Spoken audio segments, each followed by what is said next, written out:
Hey everyone, Nick from Accounting Add-ons here. In this video, we'll go through the profit and loss by tracking categories endpoint, and we'll explain the parameters, how to use it for specific tracking categories, and how to request data from multiple date range, whether they're months, quarters, years, and so on. Let's get into it. When you first invoke the function and add it to Power BI or Excel, you'll basically see a very small table with not much data in it. And that's because most of the data is actually located in the lines column. So we'll click on that to expand to pull all the different lines fields, which is the account ID, name, and amounts. And you can see now there's more rows. We've got income rows, expense rows, and total operating expense. But we're also missing the amount, so we'll expand the amounts column to pull tracking category 1 and 2 and pull in the amounts. And we'll repeat the process to pull in the option.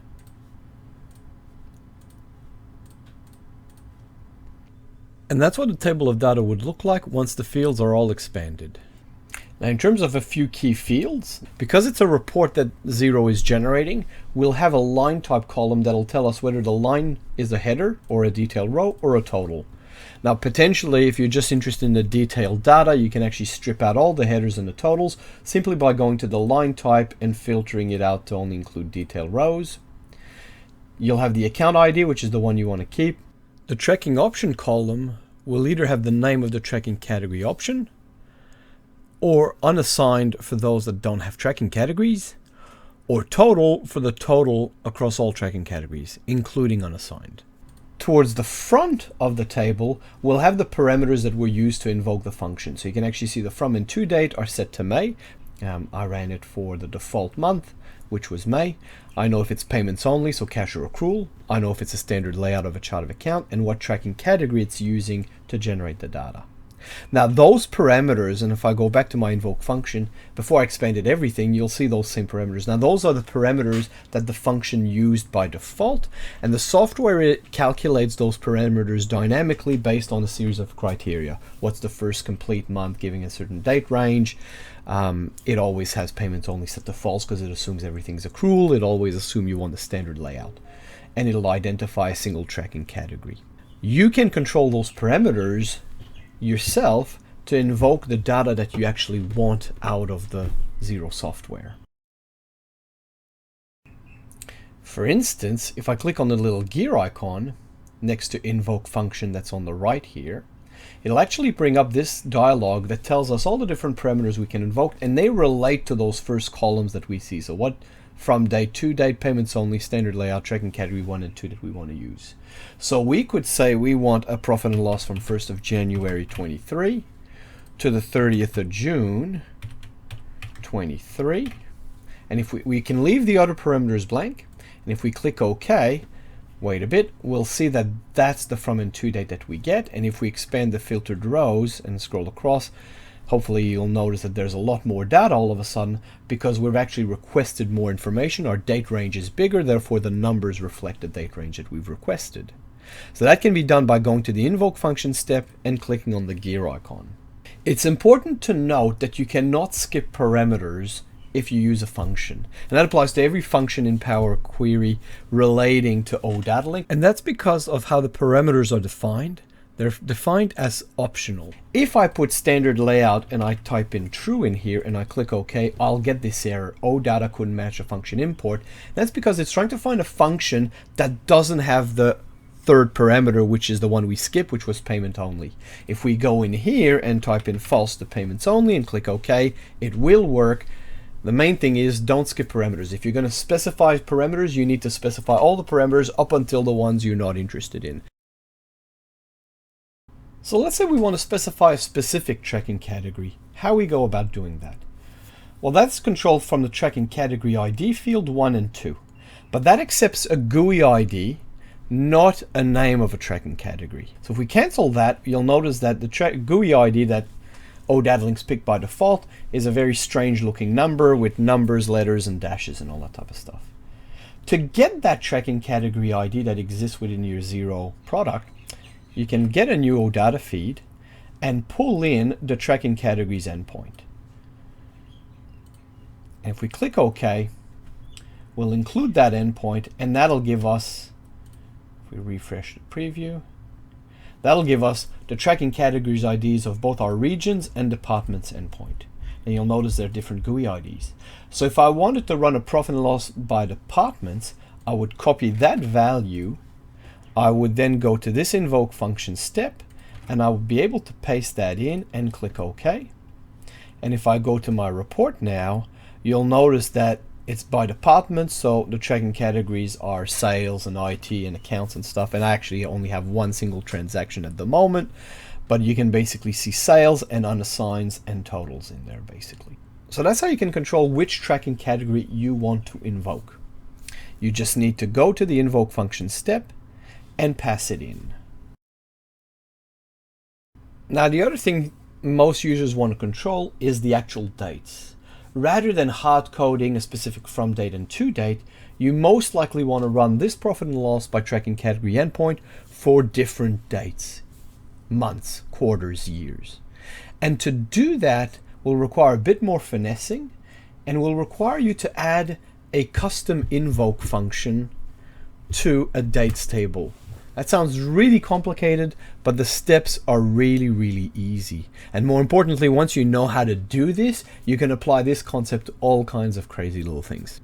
The first thing we'll do is we'll go new query from an OData feed, and we'll pull in a dates table. OdataLink provides a few dates table, a dates table of individual dates, a dates by months, and a dates by years. We'll use the month one for now. So we'll tick that and we'll click OK.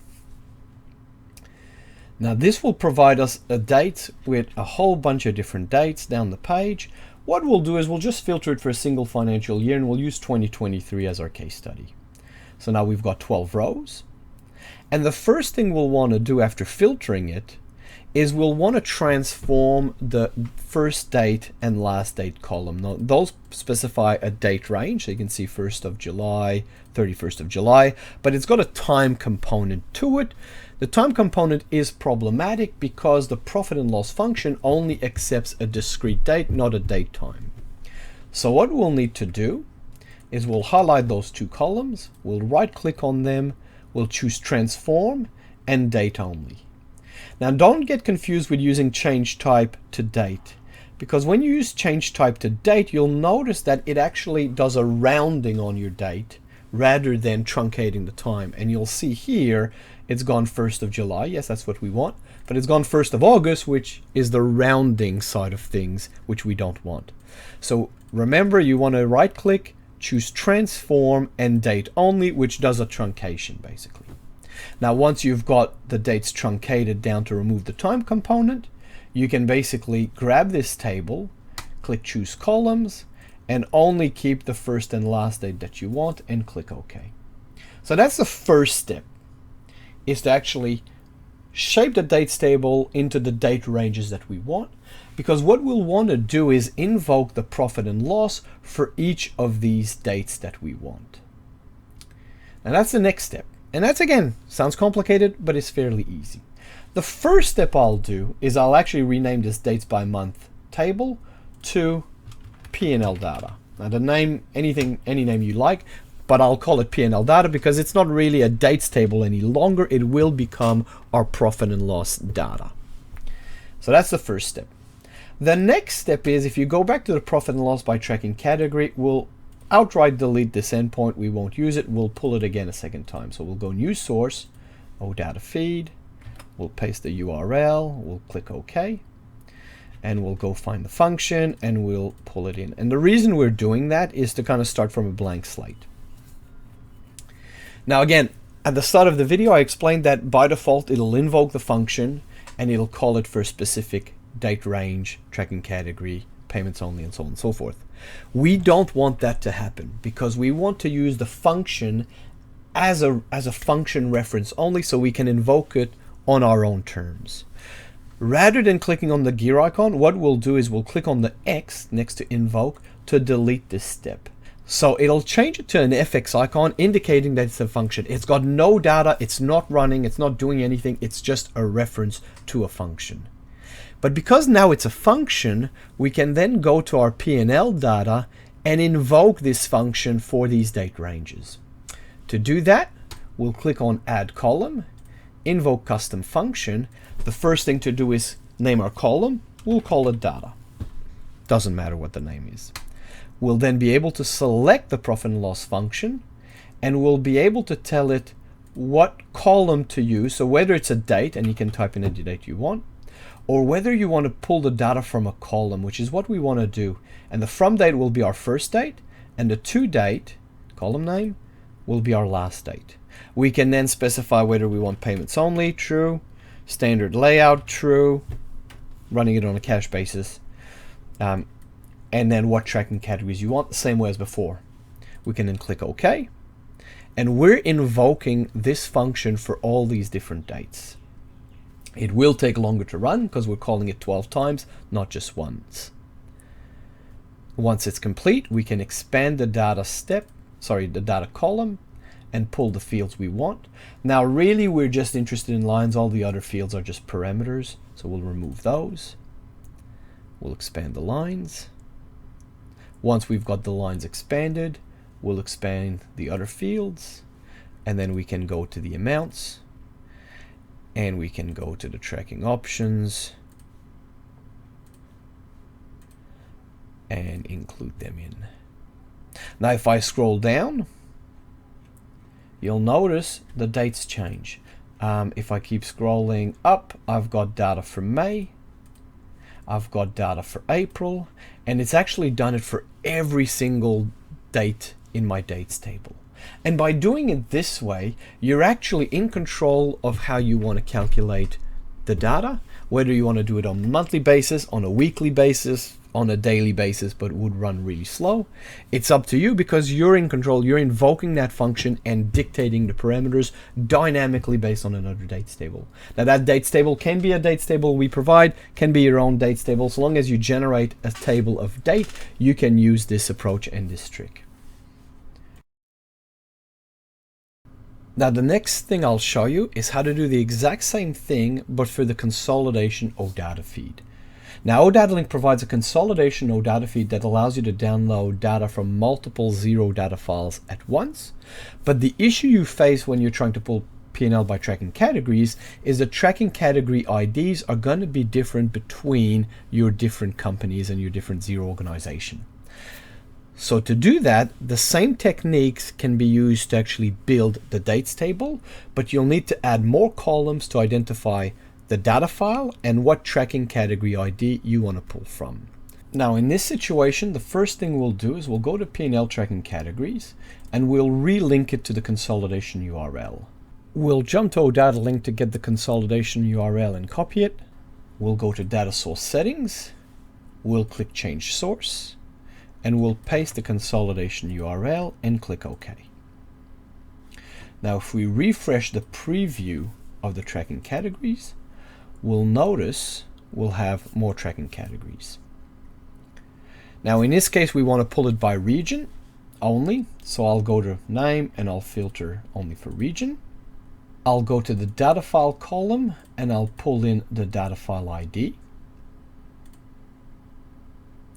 And then I'll click choose columns and I'll remove all the columns I'm not interested in, so I'll just keep the data file ID and the tracking category ID. Now I'm not 100% happy with the data file ID name, so I'll actually go back here, remove the data file prefix, just so it's called data file ID, and I'll go to remove other columns and I'll pull the data file ID again so that it's called data file ID and tracking category ID. I absolutely hate the syntax where there's a dot in its name. So that's a step one. Once I've got this table, I can then go back to my P&L data. I'll go to the filtered rows step, extract date, remove other columns. So this is a step immediately before the invoke custom function where I had my dates table. And in this step, I will add the columns from my tracking categories endpoint. So to do that, I'll click add column, custom column, click insert. I will call it tracking categories. The name's irrelevant, just give it a name you like. And I will make it equal to tracking categories. I'll click OK. That'll give me a table which I can then expand and pull the data file ID and the tracking category ID of that other endpoint. So what I'm doing is I'm injecting a column called tracking categories that's based on my tracking categories endpoint to pull out the IDs. Now I've done the same mistake. I've got those dot syntax, which I'll remove because I absolutely hate that. And now I've got a table with 24 rows. I've got 24 rows because I've got 12 rows of dates, and for each of these rows I've got a data file ID and a tracking category ID for each of my data files. I had 2, gives me 24 rows. So that's the step 1, is to prep that dates table. Now that's looking good. I can then move on to the next step.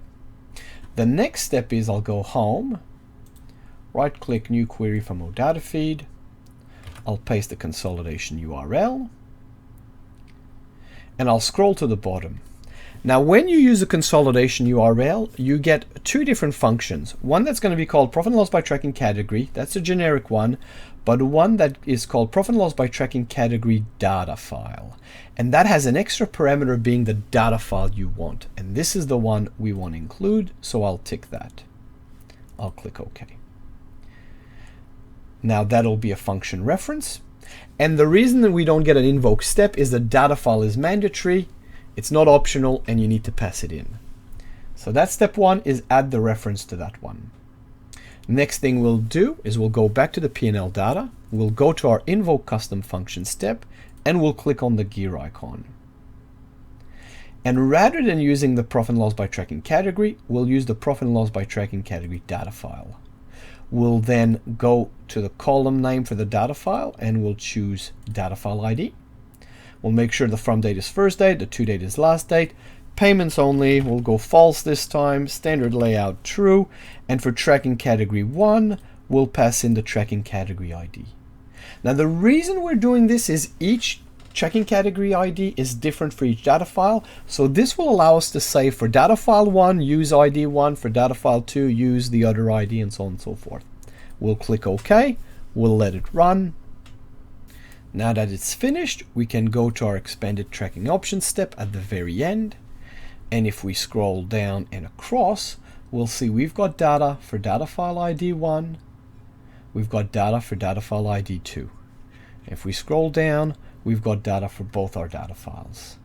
And that's how you can do a P&L data using the profit and loss by tracking category function for the consolidation side of things and controlling which GUI ID or which tracking category ID is used for which data file. Now that brings us to the end of the video. I hope you found this interesting, and I hope it's made using the profit and loss by tracking categories endpoint a lot more easier to use. I'll catch you next time. Take care.